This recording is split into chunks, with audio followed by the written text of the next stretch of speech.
Az elkövetkező percekben hangképes ízelítőt adunk a Győri Petőfi Sándor Művelődési Központból, ahol dr. Barsi Ernő néprajzkutató és zenepedagógus tartott előadást a Mit őriznek népi gyermekjátékaink az ősi hitvilágból címmel. Ezután a most 92 éves Ernő bácsival Fény Károly beszélget. Kérjük, hallgassák szeretettel!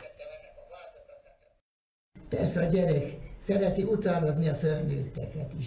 Ezért van minden gyerekjáték tele fölnőtt szokás töredékekkel is.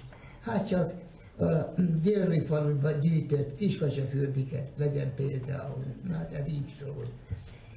Kiskacsafürdik fekete tóba, anyjához készül Lengyelországba.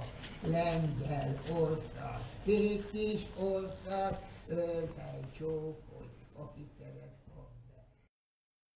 És ekkor találkozott a szellemekkel, akiktől megtudhatott olyan dolgot, amit földi halandó éppen nem tudhat, vagy rávehette őket olyan dologra, ugye, amit nem is tudok megcsinálni. A betegséget is a rossz szellemek részvételének tulajdonították, azokat el kellett űzni. Most a szellemeket még hívogatta is, ez a szibéri nyelvekben az a hívogató szó, semmilyen hívogató így vagy, ejkoly, sejhoj, ugye, sejhaj. Hát ez benne van, ugye. Még a gyerekjátékainkban is, a Magyar Népzenetára kötetét megnéztem, kb. 60 gyerekjáték kezdődik a helyen, ugye, hely. Nem is tudjuk, hogy a régi sámán hívogató szó, szellemeket hívogató szavak, ugye, így van. Hát bizony, tele vagyunk ilyen emlékkel, gyönyörűen. A népi hitvilágunkban nagyon sok minden van. Például azt tartották a leányok, hogy szerettek volna, ugye majd, ha megnőnek férjet is kapni, ugye férhet menni. Azt tartották, hogy ha tavasszal kivált nagypéntek reggelén a folyóvízben megmozdik a leány, akkor nagyon megszépül. És a hazafelé menet pedig egy arra jövő férfinak a kötényben megtörűzködik, az vagy olyan nevű lesz a férje. Mert régen a férfiak is hordtak a kötényt, a ruhájukat féltették a falusiaknak, volt kötény, természetesen. Na, ez van benne. Hát csodálatos ilyen gyerekjáték daloik maradtak. Az én falomban például hát, a Fehér Liliomszál a következőképpen szólt. Fehér liliomszál, ugorj a Tiszába, támad meg oldalat, az aranyvirággal, hely simakodj meg szépen, hely törűköz meg szépen, vidd el ördög, vidd el, vidd el. A violát akkor szedik, mikor reggel harmatozik, a legénynek akkor adják, mikor a tehenet hagyják. Én az uram nem szeretem, én a csókját nem kedvelem, ifi asszony illet engem, barna, ha legény szeret engem. Ha szeretne, bár elvenne, bár piros papucsot venne, aranyláncot 12, 3 aranyos fejkötőt. Csodálatos dolgok vannak ám ebben egyetlen játék, ugye. Miért ugorjon a Tiszába? Ugye nem öngyilkossági szándéka, hanem hogy megmosakodjon, megszépüljön, ugye. Érdekes, ez a szépítő célú rituális mosakodás emléke már a magyarországi változatokból szinte eltűnt. Burgenlandba alsó öröt találtam meg. Tisz Mariska néni ugyan röviden énekelte a Fehér Liliomszálat, de végig hozzátett valamit szóba. Fehér liliomszál, ugorj a Tiszába, ugorj a Dunába, mosdjál meg te, fésülködjél meg te, törülközél meg te, szép legyél galambom, ha eljövök érted. Ezt szóba hozzátette. Tehát egyetlen töredékét ugye ennek a szépítő célú rituális mosakodásnak itt találtam meg. Sajnos a magyarországi változatokban ez már eltűnt. Mariska néni híven őrizte, és elmondta én nekem. Na most van egy közmondás, suba subával, guba gubával.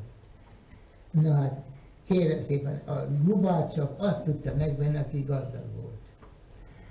Akinek merre nem telt, az gubát vett. A guba pedig a birka gyapjút megszőtték gubacsokó mesterek. Most is van egy Csopó utca Debrecenben, a gubacsokó mesterek utcája volt régen, ugye. Most, ha elszakadt a guba, ugye, amiben ilyen fürtös szőröket is szőttek bele, tehát a szőrével kifele folyt, a bunda volt, vagy tulajdonképpen, akkor a darabját elvitték a fazekasnak, el is fogadta, alatt érte megint valamit, egy tányért, vagy valamit, szétszették, megint megszőtték, ugye a gubasokon mesterek, aztán ment tovább a dolog. Na most ugye, hessetek, akkor vigyen el a fazekas. Most a gyerek rossz volt. Falubelivel nem lehetett ijeszgetni, azt ismert, attól nem félt. De azt mondtam neki, te jó legyél, mert ha rossz leszel, elvisz a fazekas. Hű, azt már meg kell gondolni. Ki tudja, mi lakik benned az idegenben, ugye? Az már komoly fenyegetés volt. Tehát azért hesseltek, kakas, vigyen el a fazekas. Idegen van egy acskó, tele van százassal, fele a gazdájé, fele a regüsöké, hely, regő, rejten, regő, regő, regő, rejten. Akkor szóba hozzátették, adja Isten több Szent István napját is megérhessék, békében, egészségben eltölthessék. Adjon Isten bolt, búzát, barackot, tarkafarkú malacot, csutoránknak feneket, hadd ihassunk öleget, hadd igyük a szőlőlevit, kísérjük a Jézus nevét. Lám, hogy kell ebben a ősi pogánszokásban kisegyertje meg Jézus nevet? Mert Szent István kegyetlen tiltotta el ezeket a szokásokat, nem volt szabad, hogy szalonképessé tegyék, hogy beletették a misét, meg beletették a Jézus nevét, meg egyebet, ugye, hogy védjék egy kicsit magukat. Megad, itt van egy pohárból. Hát igye meg a vérfényű, nem most se kint, se bent, se nem, se fent. Mit csinál? Fogott egy féket, oda ment a rajtóhoz, a küszöbön kitette a két lábát, kettő kint volt, kettő bent, se kint, se bent. Egyik lábát föltette a székre, a másik a földön volt, se lent, se fent, megitta a pohárból, tele ki kellett mondani, azt mondom, leányunkat. Erre is fordult egyet-kettőt, ugye, a nőt. Na most aztán jött a mennyasszony, nagyon nehéz kérdést kapott. Hát kiadom a mennyasszonyunkat, hogy ha a végfény uram behozza nekünk ide tüstét, a csillagos eget. Mondja a végfény, nehéz, de majd megpróbálom. Mit csinál? Képzeljék el, például Kolozsvárra is földgyűjtötték ezt, megtalálták a 1600-as években keletkezett vásárhelyi daloskönyvek Kolozsváron. Na így volt, hogy gyöngy vagy rózsám, gyöngy vagy, gyöngyebbnél gyöngyebb vagy, maradjál meg színedben, virágszál termeszedben. A mennyasszony szoknyája, garádisot járja, a bőlegény meglátja, szíve hasad utána. Akkor vége van a éneknek, vége a táncnak, egy rántásra eloltja a gyertyákat, és azt mondja, akkor váljon el az új pár egymástól, mikor ezek a gyertyák maguktól meggyulladnak. Na, ilyen szép szokás volt ez.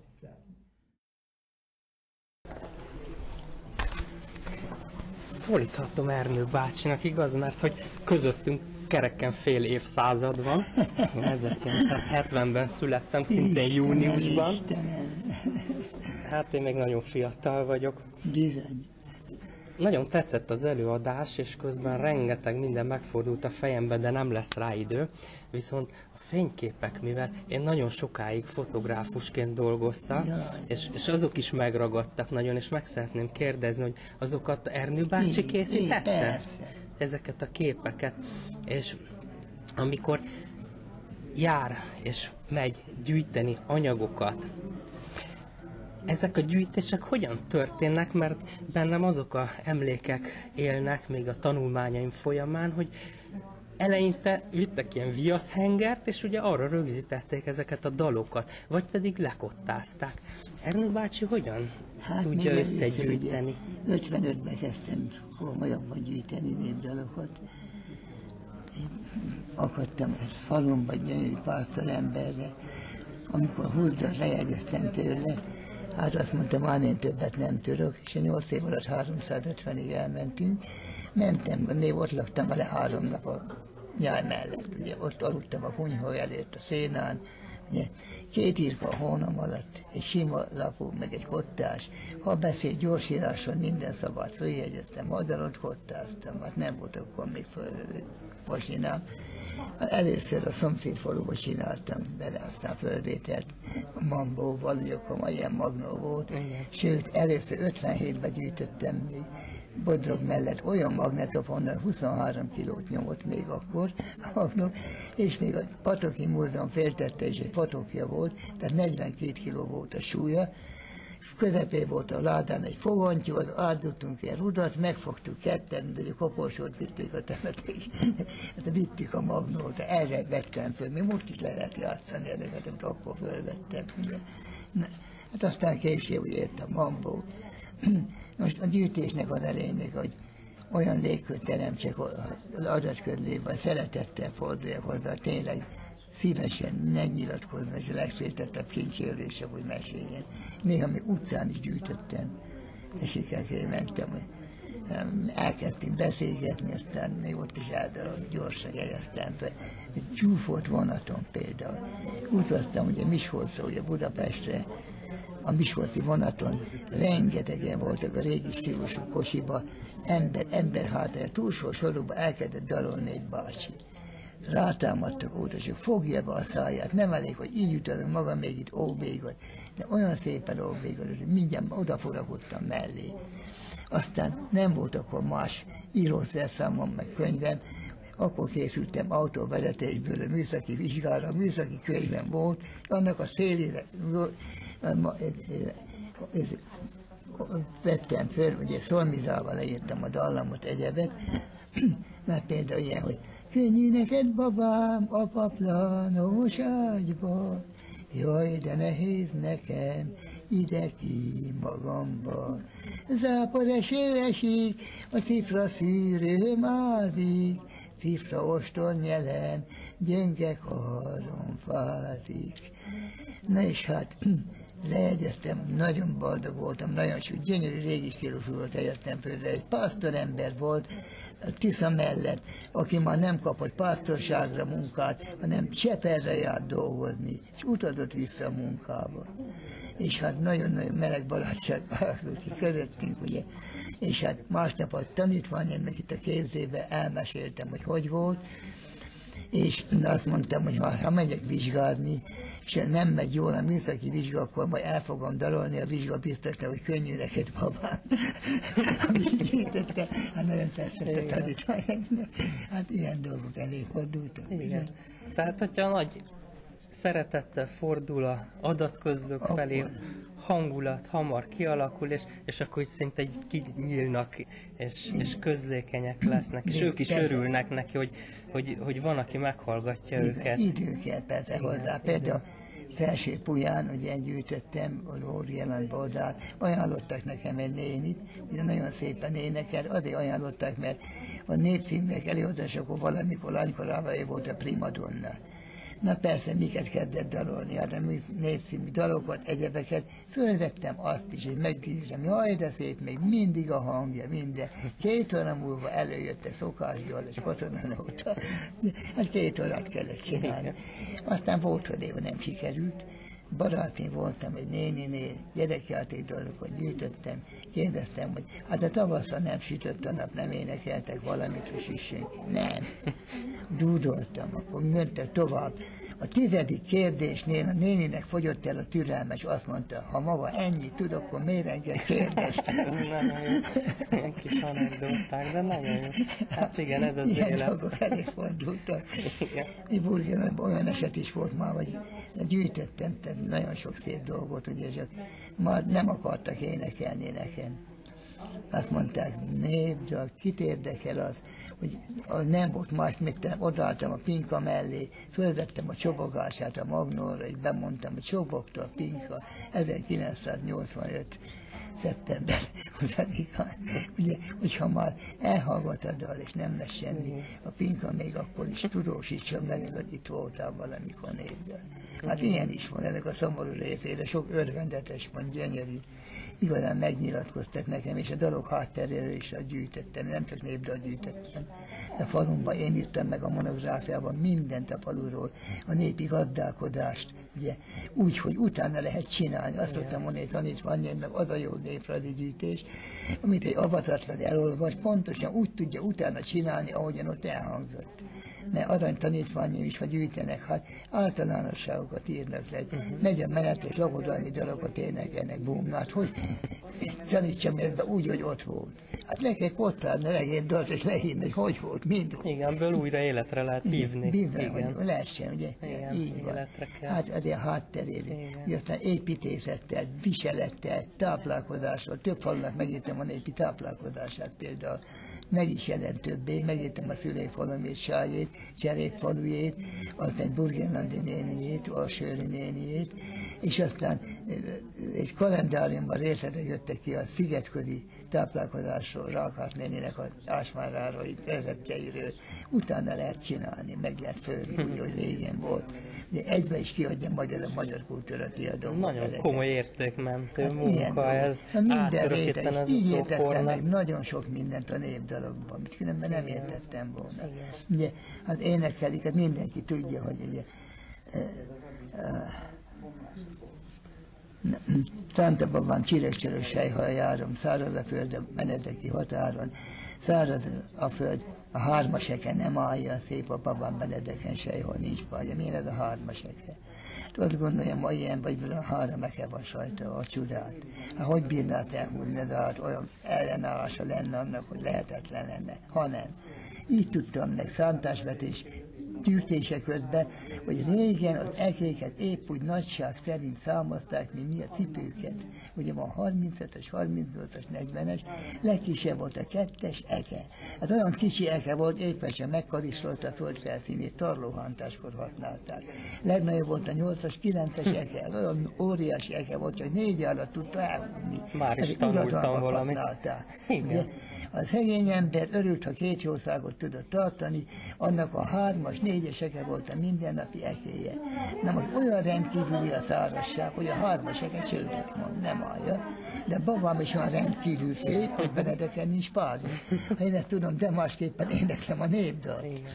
Ezeket írogattam én meg ebbe a könyvbe is, ugye, meg stb. Ugye, amit lehetett, hát meg adom tovább rá a tanítványaimnak, és mondják aztán a gyerekeiknek, tanítványaiknak tovább. De így, ahogy említette például, hogy ugye a Juhász bácsi is most már gyárban dolgozik, ugye nagyon sok ősi mesterség kiveszik. És ezzel együtt mi lesz a sok népi hagyománnyal, akár a népdalokkal is, amiket még a juhászok tudtak? Félő, hogy kivesznek, hát, ahogy átalakul a világ? Függ. Na, Kodálynak van egy gyönyörű mondás, hogy a hagyományok külső formái változhatnak, de a lényege ugyanaz marad, míg él a nép, melynek a lelkét kifejezi. És tovább folytatnám, addig él egy nép, míg az lelkét kifejező hagyományokat a maga életébe be tudja építeni. Változhatnak ugye a hagyományok. Hát például úgy meg szerették a drága tanítványaim a hagyományokat, én nem azzal kezdtem, hogy mi a tanterv, meg mi a csoda, hanem hova való volt. És akkor behoztam ott gyűjtött népdalokat, ott csodálkoztak rá, ilyen van a falunkban. Decemberben ők jöttek, hogy lesz egy klubestünk. Neki föltétlen írjak valami népszokás színpadra, mert ők azt akarnak előadni. Ezt meghökkentem, nem írtam egy színpadra életemben, tanítványi kéri. Hogy egy csodában ne fogtam volna hozzá. Megírtam a Kisatvari farsangot. Mi miatt gyakoroltuk. Tehát párbeszédben, mozgásban, dalban megjátszottuk. Olyan meleg közösségé volt összead a társaság, ami sehogy máshogy nem lehetett volna elérni.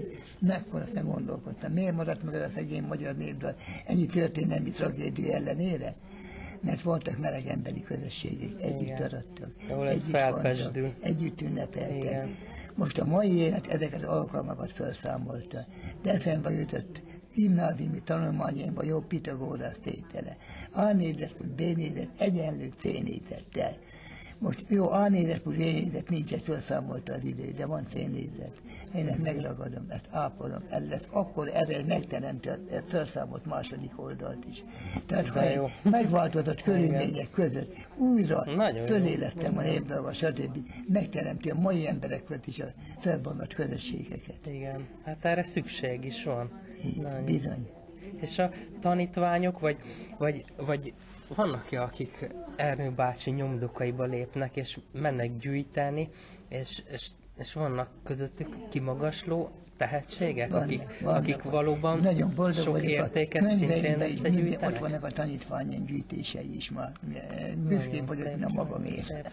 Vannak még fehér foltok, ahol bár még el kell menni és kutatást? Most van nyomdában a Dalaló Sokoróolja kötetem, Feltétről, bár többször jártam ott, nem találtam, most kevés gyűjtés volt.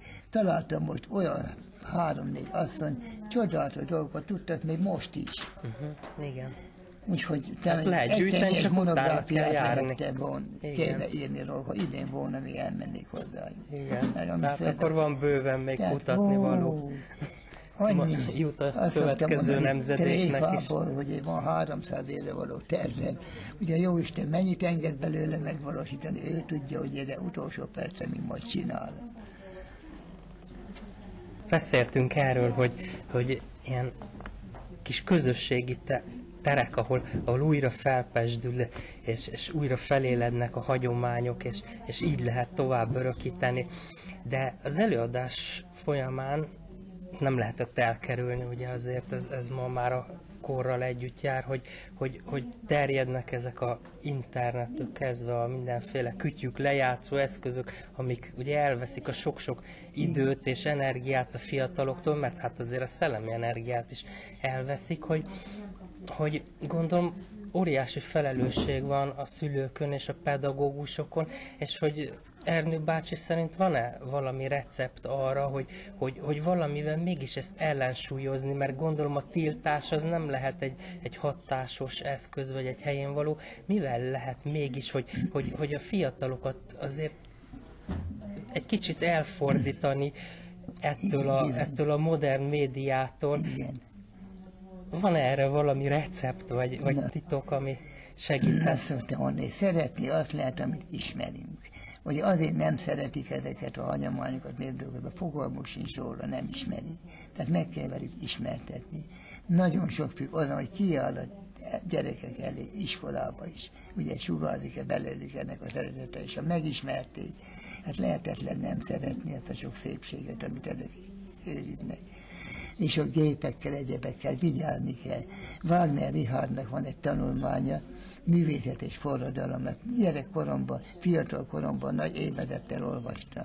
Azt írja, hogy a régi görögök azért tudtak művészetben csodálatos dolgokat alkotni, mert a nehéz munkákat elvégeztették a rabszolgákkal, és rájöttek művészettel foglalkozni.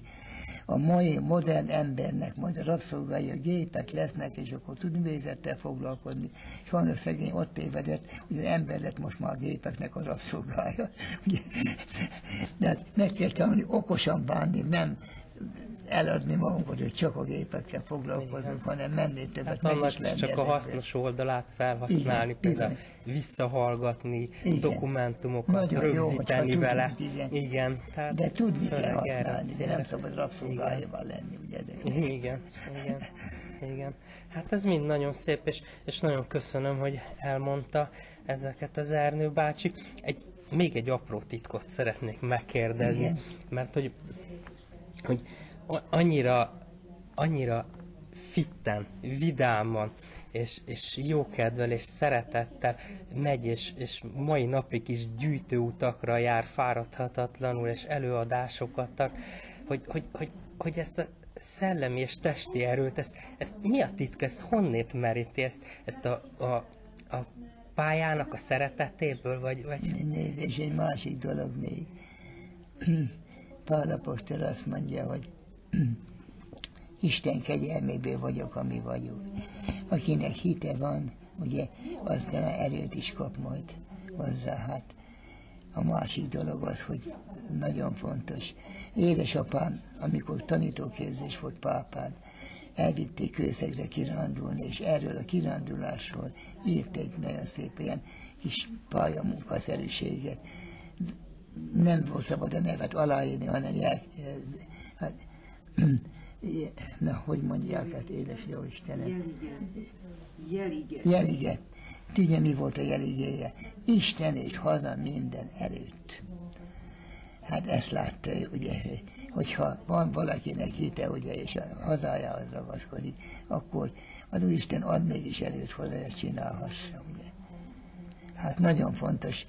És mit csinálnak már ma? Éppen úgy akarják a magyarságot tönkreteni, kiölik a hitet, kiölik a magyarságtudatot az emberek szívéből, és akkor fölolvad a világ kohója, vagy Adi mondja, fölolvadt a világ kohója, elveszik, mert elvesztettük magunkat.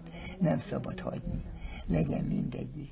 Tehát a hitet meg a magyarságtudatot egyformán el kell plantálni a fiatalok szívébe, és úgy lett, hogyha megismertetjük ennek az értékeibe, kincsére. Hát nagyon szépen köszönöm, ez mindenki számára, ez egy értékes üzenet, megszívlelendő, ez egy nagyon szép gondolat így a beszélgetésünk végére, és kívánok nagyon jó egészséget és erőt, és még sok-sok sikert a pedagógus pályafutása alatt is. Hála Istennek, még most is valahol drága fiataloknak mondom ezeket a dolgokat, és fogékonyak is. Képzelje például egy kalauz, aki a nemzetközi járatokon kalauz, ugye, leveleden oda került hozzám, 3 előadásomat hallotta csak, megvizsgáltattam.